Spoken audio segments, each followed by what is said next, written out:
In a world that praised her for her face, Amara dared to hide it. Not because she was ashamed, but because she wanted the world to see her heart, her mind, her spirit. And maybe, just maybe, someone would love her for who she truly was. This is part 2 of her journey, where disguise meets destiny. It had been a week since Amara began wearing the patchwork face mask on campus.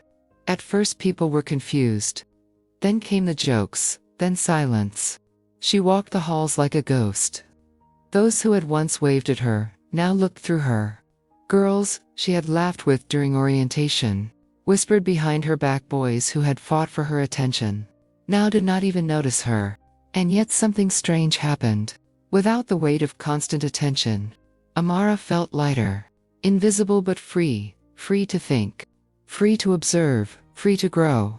She kept sewing late at night in her hostile crafting. New clothes, with bold patterns and quiet hope. But a question echoed in her heart. Will I ever find someone who sees the real me? On a rainy Tuesday, while the rest of the college bustled under umbrellas, Amara sat alone in the campus library, her mask still on, her notebook open. Sketches of gowns and embroidery filled the pages like secret dreams. "Those are incredible," a voice said softly. She looked up, startled. A boy stood across from her, not the type who hung with the loud crowds or played soccer in the yard. He had glasses, dark skin, a shy smile. His name was Kelechi. "I have seen you in the corridor," he added. "You made your own clothes, right?" She hesitated. "Yes. I think you are brave," he said. "People do not usually go against the current." She did not know how to reply. No one had spoken to her like that since she started wearing the mask. They talked for an hour that day, and again the next day and the next. Kelechi never asked about the mask. He never asked about her past.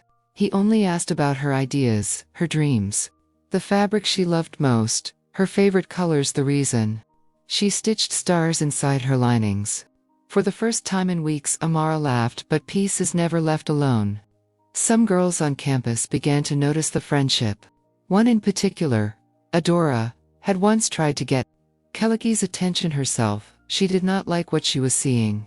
One afternoon she cornered Amara near the dining hall. "You think just because you hide your face, you are deep." Adora sneered. "You are still using mystery to get boys." Amara ignored her and walked on, but the words clung like burrs.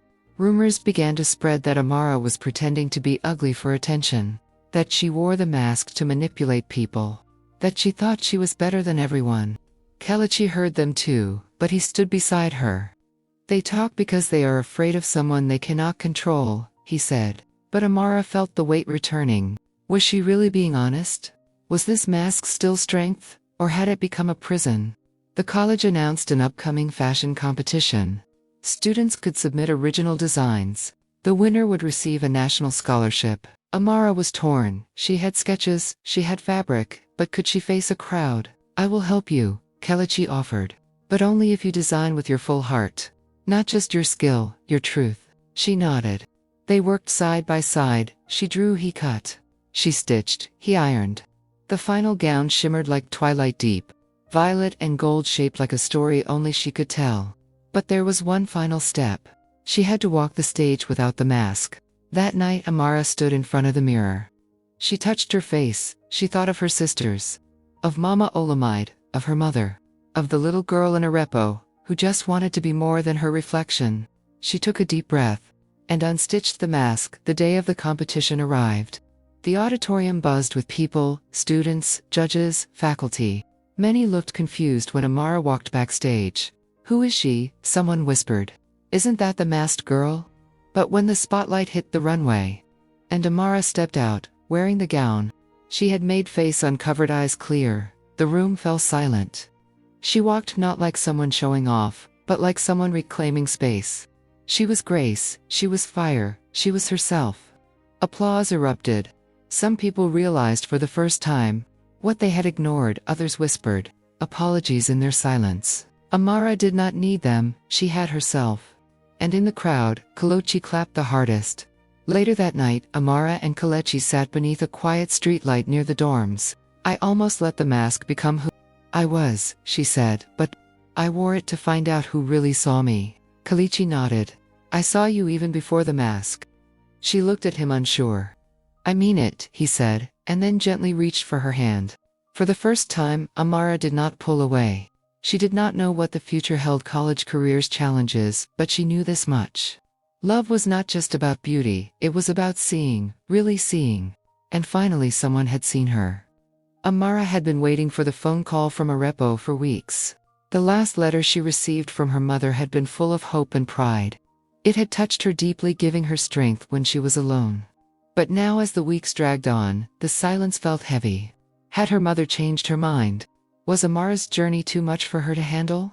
One day, while she was sitting in her dorm room, the phone rang. She jumped, startled. It was her mother. Amara, my child. Chanello's voice crackled through the phone, her voice shaky with emotion.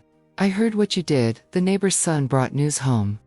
They say you stood on a stage, with no shame, and no man beside you. For the first time I cried, not from fear but pride. Amara clutched the letter to her chest. Her mother had never written to her before. Her approval, always buried in tradition, had found words at last.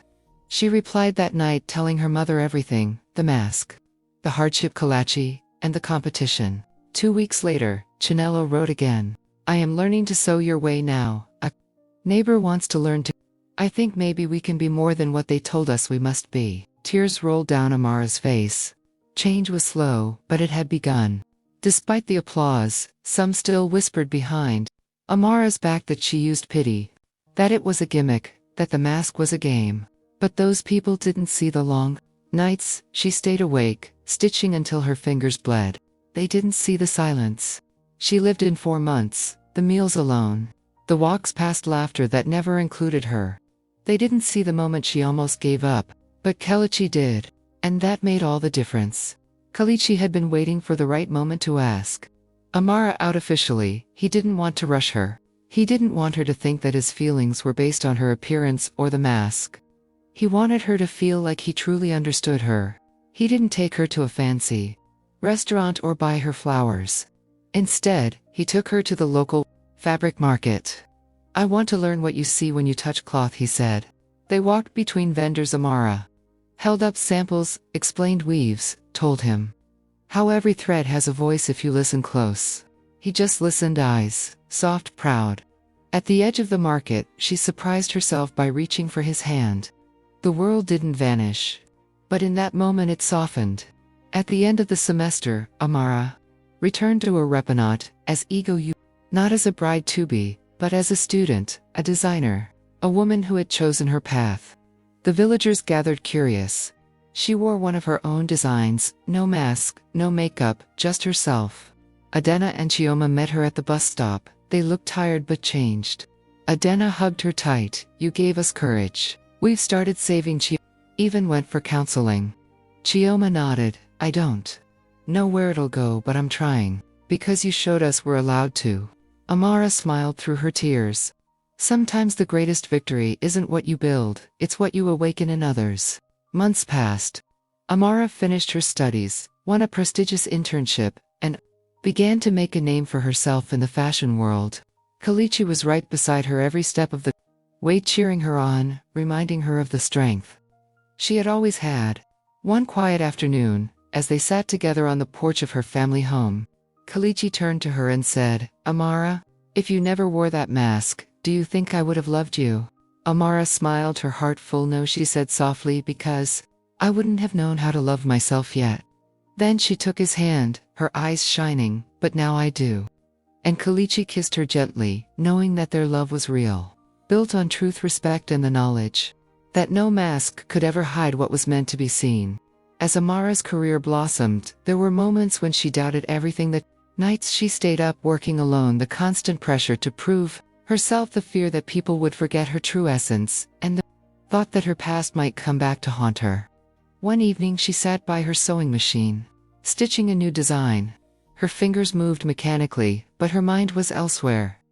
Kelechi walked into the room, his presence soothing. You look tired, he said softly, his voice filled with concern. I am, Amara admitted, pausing in her work. I've come so far, but I still feel like I'm not enough. I sometimes wonder if I'll ever really find peace.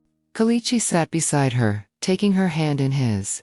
"You're enough, Amara, you always have been. You don't need to prove anything to anyone, especially not to yourself. You've already won by being true to who you are." Amara looked at him, the weight in her chest lightening with his words. It was a reminder she needed the kind words from the one person who had truly seen her. With Amara's growing recognition as a designer, many doors began to open. One day she was invited to a prestigious fashion show in the city.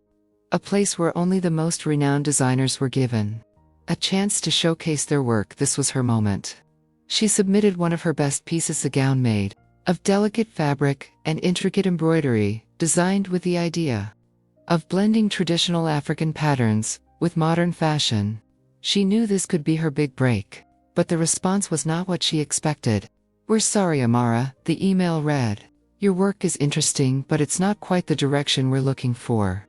We appreciate your effort and creativity, but we cannot accept your submission." Amara stared at the words, feeling the sting of rejection. She had worked so hard, and yet it felt like nothing mattered. Kelechi found her sitting on the floor in the living room, her eyes filled with unshed tears.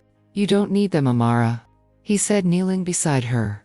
"You already have everything you need inside you. This doesn't define your worth." Amara looked up at him, her heart full of gratitude. "I just don't understand. I thought I was doing everything right." "You are," he replied, "and one rejection doesn't mean you're not good enough. It means you're still learning, still growing. You'll get there, just don't lose sight of your journey." A few months later, Amara was faced with another crucial decision. She was offered a position with a high-end fashion brand that could launch her career to new heights. The pay was good, the reputation was prestigious, and the exposure would be unmatched, but there was one catch. She would have to move to another city, leaving everything behind.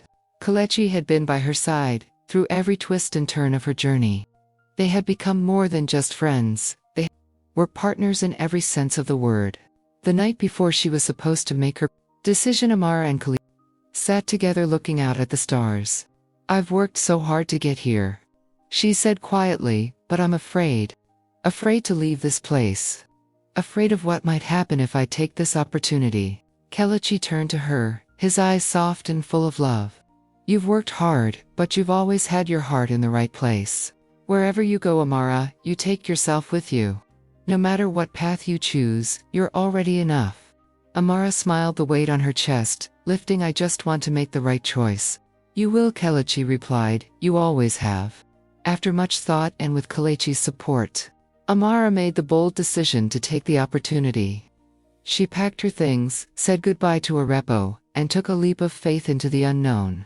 She had found the courage to trust in her own instincts, to move forward, and to embrace the future that awaited her. The first few weeks in the new city were difficult.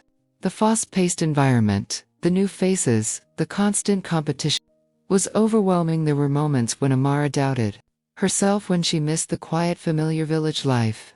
But Kelechi remained a steady presence, a reminder of the love and strength that had helped her reach this point. They kept in touch every day, and his words gave her the encouragement she needed to push forward. One day, while she was working on a new collection, Amara realized that she was no longer afraid of what the future might hold. She had already faced so much, and each challenge had shaped her into someone stronger. She knew that no matter where she went, she would carry the lessons she had learned with her. Months later, Amara returned to her. This time she wasn't the girl who had been lost and unsure. She wasn't the girl who had pretended to be something she wasn't to find love. She was Amara, the woman who had built her own path, who had embraced her strengths and flaws, and who had found the love that she had always been searching for, not just from someone else, but from within herself. The villagers gathered when they heard she was back. The young girls who had once looked up to her admired her strength and confidence.